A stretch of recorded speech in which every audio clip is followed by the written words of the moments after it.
নিজের বাসা থেকে 100 মাইল দূরে কি হয়েছিল 24 বছর বয়সী হর্ষিতার সাথে, আর কেনই বা তাকে মেরে গাড়ির বুটে রাখা হলো মৃতদেহ?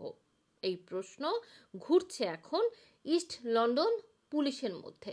গত বুধবার হর্ষিতাকে পাওয়া যাচ্ছে না বলে পুলিশের রিপোর্ট করার একদিন পর গত বৃহস্পতিবার হর্ষিতার মৃতদেহ পাওয়া যায় পূর্ব লন্ডনের ইলফোর্ডের একটি এলাকায় গাড়ির বুট থেকে। আলোচিত এই ঘটনায় এখন পর্যন্ত কাউকে আটক করতে পারেনি লন্ডন পুলিশ। এদিকে যে এলাকা থেকে হর্ষিতার মৃতদেহ উদ্ধার করা হয়েছে তার চারপাশের বাসিন্দারা বলছেন, এভাবে গাড়ির বুটের মধ্যে মৃতদেহ পাওয়ার খবর তাদের উদ্বিগ্ন করেছে। তারা নিজেদেরও অনিরাপদ মনে করছে। হর্ষিতা নর্দাম্পটন এলাকায় থাকতো।